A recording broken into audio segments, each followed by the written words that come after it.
ഞാനിത് സമർപ്പിക്കാൻ വേണ്ടി തിരുവനന്തപുരത്ത് നിന്ന് വന്നതാണ്, സംസാരിക്കാൻ വന്നതല്ല.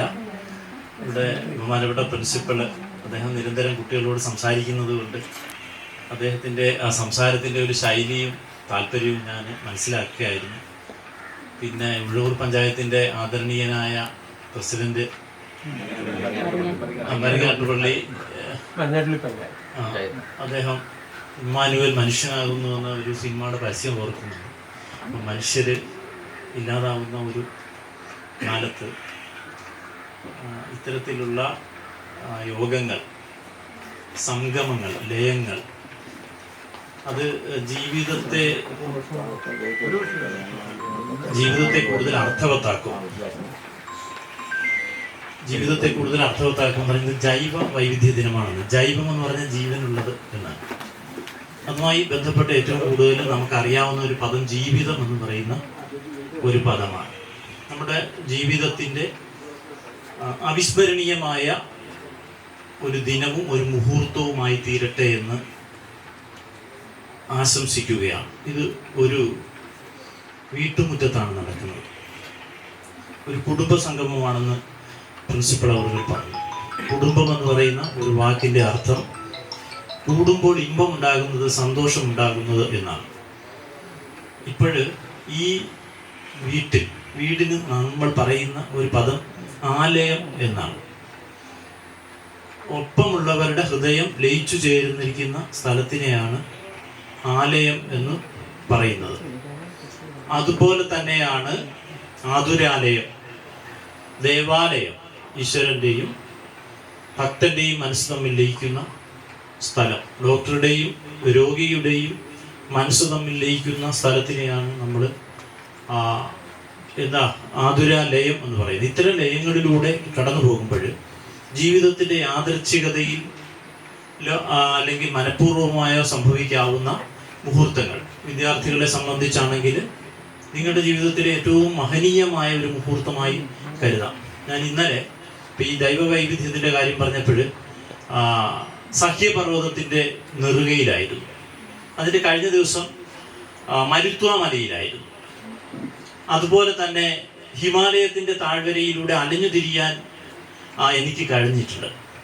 അതുപോലെ തന്നെ ഈ കേരളത്തിലെ ഏറ്റവും വലിയ ഒരു വനത്തിൻ്റെ സൃഷ്ടാവാകുവാനും സൃഷ്ടി പങ്കുകൊള്ളാനും കഴിഞ്ഞിട്ടുണ്ട്. നിങ്ങൾക്കെല്ലാവർക്കും അറിയാവുന്നതുപോലെ സുഗതകുമാരി ടീച്ചറുടെ കൂടെ അട്ടപ്പാടിയിലെ മൊട്ടക്കുന്നിനെ കൃഷ്ണവനമാക്കുവാൻ വളരെ താഴെ നിന്ന് വെള്ളം കോരിയ കൂട്ടത്തിലുള്ള ഒരാളാണ് ഞാൻ. പിന്നീട് ഇപ്പോഴും വളരെ സന്തോഷത്തോടു കൂടി അവിടെ വനംവകുപ്പിൻ്റെ ഒരു കേന്ദ്രമുണ്ട്, അവിടെ പോയി ഇപ്പോഴും താമസിക്കാറുണ്ട്. മുക്കാലി ചെക്ക് പോസ്റ്റിൽ നിന്ന് സൈലന്റ് വാലി എന്ന് പറയുന്ന സ്ഥലത്ത് നിങ്ങളും അവിടെയൊക്കെ ഇങ്ങനെ പോകണം. നിങ്ങളുടെ പാദമുദ്രകൾ അവിടെ പതിയണം.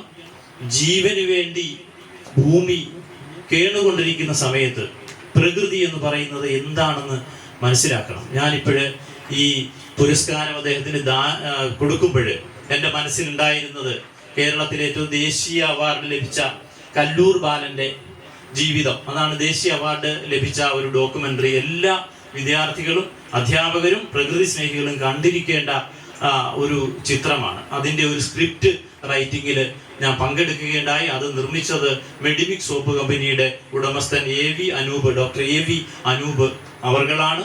അദ്ദേഹവും പ്രകൃതിയുമായി ബന്ധപ്പെട്ട കാര്യങ്ങളിൽ കൂടുതൽ ശ്രദ്ധ ചെലുത്തുന്നുണ്ട്. അപ്പോൾ നമ്മുടെ ഒക്കെ കൈകളിലാണ് നാളകൾ എന്ന ബോധം വേണം.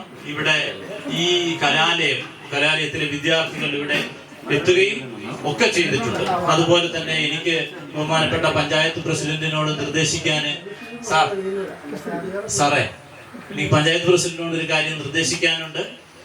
കേരളത്തിലെയും ഭാരതത്തിലെയും പ്രമുഖമായ ഈ വിഷയത്തിലുള്ള അവാർഡുകൾ അവർ നൽകണമെങ്കിൽ ആദ്യമായി പഞ്ചായത്ത് കമ്മിറ്റിയാണ്. ഞങ്ങളുടെ നാട്ടിൽ ഇങ്ങനെ ഒരാളുണ്ട്, ഇത്തരം പ്രവർത്തനങ്ങളൊക്കെ ചെയ്തത് ഞങ്ങൾക്ക് ബോധ്യപ്പെട്ടിട്ടുണ്ട്.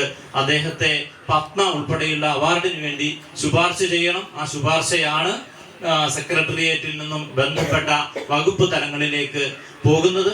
അതുപോലെ തന്നെ അദ്ദേഹം തീർച്ചയായിട്ടും ഒരു PhD അല്ലെങ്കിൽ ഡോക്ടറേറ്റിന് അർഹനാണ്. ഈ വൈവിധ്യത്തെക്കുറിച്ച് അറിവ് നേടുകയും പഠിക്കുകയും ഒക്കെ ചെയ്തിട്ടുള്ള ആളാണ്. അദ്ദേഹത്തിന്റെ ജീവചരിത്രം പുസ്തകമായി തന്നെ പ്രസിദ്ധീകരിക്കണം. ഈ തറവാടും അദ്ദേഹവും ഒക്കെ ചെയ്തു വരുന്ന സേവനങ്ങൾ പിൽക്കാല തലമുറയ്ക്കും തീർച്ചയായിട്ടും ബോധ്യമാകണം. ഞാൻ കൂടുതൽ സമയം എടുക്കുന്നില്ല. കഴിഞ്ഞ ദിവസം ബ്രഹ്മശ്രീ മാമി വൈദ്യൻ എന്ന് പറയുന്ന ഒരു വൈദ്യരുടെ ഒരു പുസ്തകം പ്രകാശന ചടങ്ങില് പാലക്കാട് ശാന്തിഗിരി കോളേജിൽ ഞാൻ പങ്കെടുക്കുകയുണ്ടായി ഒരാഴ്ച മുമ്പ്. അപ്പോൾ ഈ ഒരു ചരിത്രം നമ്മൾ കേട്ടിട്ടേ ഇല്ല ആ വൈദ്യരെ കുറിച്ച്. പക്ഷേ കേരളത്തില് അദ്ദേഹമാണ് ആദ്യമായിട്ട് ചോലയിൽ എന്ന് പറയുന്ന സ്ഥലത്ത്, തൃശ്ശൂരിലെ വലപ്പാട് ചോലയിൽ എന്ന് പറയുന്ന വീട്ടിൽ ഒരു പച്ചില മരുന്നുകൾ, പച്ചിലകളും ഇതുപോലുള്ള ജൈവ വൈവിധ്യ ഔഷധ സസ്യങ്ങളെല്ലാം കൂട്ടിച്ചേർത്ത് അദ്ദേഹം പഠിക്കുകയും പരീക്ഷണം നടത്തുകയും അവിടെ ഒരു ഗുരുകുലം സ്ഥാപിക്കുകയും ചെയ്തു. 12 വർഷം ആ ഗുരുകുലത്തിൽ നിന്ന് പഠിച്ചവരാണ് പിൽക്കാലത്ത് ആയുർവേദ മെഡിക്കൽ കോളേജുകൾ ഉണ്ടായപ്പോൾ അധ്യാപകരായി നിയമനം ലഭിച്ചത്. ആ വൈദ്യരെ കുറിച്ച് നമ്മുടെ ചരിത്രത്തിൽ ഉണ്ടായിരുന്നില്ല. ഞാൻ യാദൃച്ഛികമായി ചെന്നൈയിലെ ഒരു റിസർച്ച് സെന്ററിലെ ഒരു പുസ്തകം പരിശോധിക്കുമ്പോൾ ഇത്തരം ഒരു പരാമർശം വരികയും അദ്ദേഹത്തെക്കുറിച്ച് കൂടുതൽ പഠനം നടത്തുകയും അദ്ദേഹത്തെക്കുറിച്ചുള്ള ജീവചരിത്രം പല ഭാഷകളിലായി തയ്യാറാക്കുകയും ചെയ്തു. അതുപോലെ തന്നെ ഈ നാടിന്റെ ഏറ്റവും പ്രധാനപ്പെട്ട, നമ്മുടെ ഈ നാടെന്ന് ഉദ്ദേശിക്കുന്നത് ഈ ഗ്രാമം മാത്രമല്ല, ഒരു പ്രധാനപ്പെട്ട വ്യക്തിയാണ്. ചിലരുമായി സംസാരിക്കുമ്പോഴും ചിലരുടെ സാന്നിധ്യം അനുഭവിക്കുമ്പോഴും ചിലരുടെ സംസാരം കേൾക്കുമ്പോഴും ഒക്കെയാണ് ജീവിതം ധന്യമായി എന്ന് തോന്നുന്നത്. ഇവിടെ വളരെ വളരെ മഹാന്മാരായിട്ടുള്ള ആളുകളാണ് ഇരിക്കുന്നത്. ഈ പൂമാലയിൽ കലർന്നുള്ള നാരും മേവുന്നു മൗലിയിൽ എന്ന് പറഞ്ഞതുപോലെ, ഗുണവാനോട് ചേർന്നിടുകിൽ വലിപ്പം വരും അല്പനും എന്ന് പറഞ്ഞതുപോലെ ഉള്ള ഒരു അനുഭവമാണ് എനിക്കുണ്ടായത്.